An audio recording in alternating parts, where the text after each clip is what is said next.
আসসালামু আলাইকুম।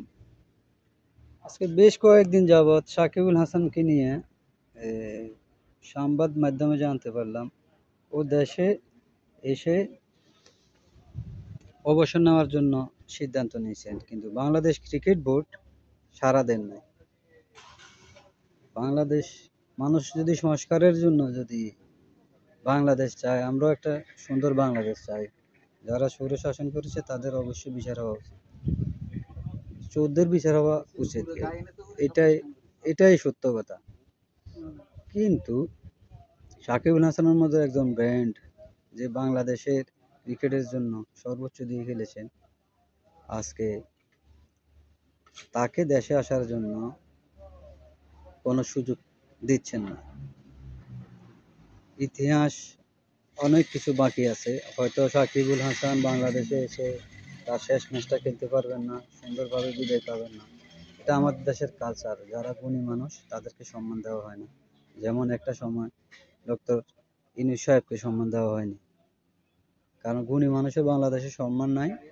এটা যেমন সত্য কথা, আবার নতুন করে ডক্টর ইউনূস সাহেব এখন থাকা অবস্থায় যদি এই ধরনের দুর্ঘটনা ঘটে, এই দুঃখ, এটা বড় দুঃখজনক বিষয়। আর কিছু বলার নাই। এক সময় এই সাকিবুল হাসানই ইনশাআল্লাহ বাংলাদেশের ক্রিকেট বোর্ডের সভাপতি হতে পারেন, আর আরো বড় দায়িত্ব পেতে পারেন আইসিসিতে। কিন্তু বাংলার মানুষ এটা কখনো ভুলবে না। যদি এটা সঠিকভাবে যদি সাকিবুল হাসানের বিদায়টা সুন্দরভাবে না করে বাংলাদেশ ক্রিকেট বোর্ড, অবশ্যই নোংরামি এভাবে চলবে। আমরা নোংরা দেশে বসবাস করি, 24 বছর দেশের বাইরে। খুব খারাপ লাগতেছে যে এই বিষয়গুলো দেখে। নোংরামি কখন শেষ হবে জানি না, তবে আমার একটা বিশ্বাস,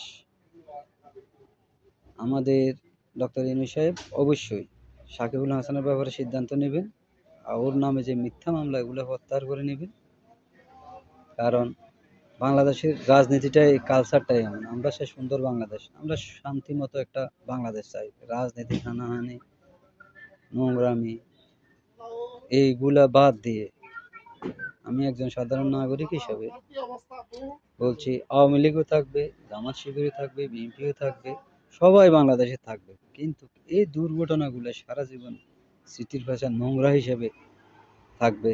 যেমন মাশরাফি মুর্তজার ভালোভাবে বিদায় হয় নাই, তামিম ইকবালের ভালোভাবে বিদায় হয় নাই, তারপরে টি-20 থেকে মুশফিকুর রহিম ভালোভাবে বিদায় নিতে পারেন না। এই কেমন নোংরা পলিটিক্স!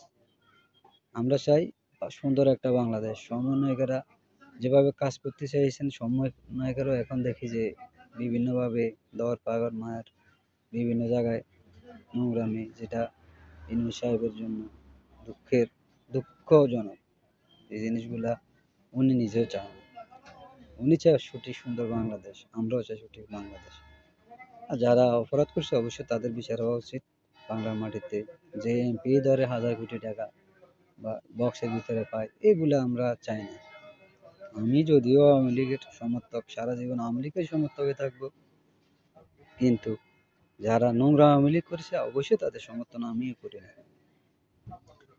সবচেয়ে বড় কথা হলো বাংলাদেশের যারা উপদেষ্টা কর্মকর্তা আছেন তারা অবশ্যই এই বিষয়গুলা সঠিকভাবে দেখবেন। এই বলে আমি আমার কথাগুলো শেষ করলাম। অবশ্যই যদি ডক্টর ইউনূস সাহেব এবং যারা দুইটা সমন্বয়ক আছে, ওরা ভালো দায়িত্বে আছে, অবশ্যই এই সমাজ পরিবর্তন করার জন্য ছাত্র সমাজের দরকার। আর নতুবা সমাজ পরিবর্তন হবে না। এটা দেখার পরে যদি সাকিবুল হাসানের যদি না হয়, তাহলে বাংলাদেশের নিয়ে আর কথা বলার দরকার কি? এভাবে চলবে, এভাবে চলতে থাকবে বলে আমার সংক্ষিপ্ত কথাগুলো শেষ করলাম। ভালো থাকবেন বাংলাদেশের মানুষ। একটা আক্ষেপ থাকবে যদি সাকিবুল হাসান যদি বাংলাদেশ আসে অবসর না নিতে পারে। ধন্যবাদ সবাই।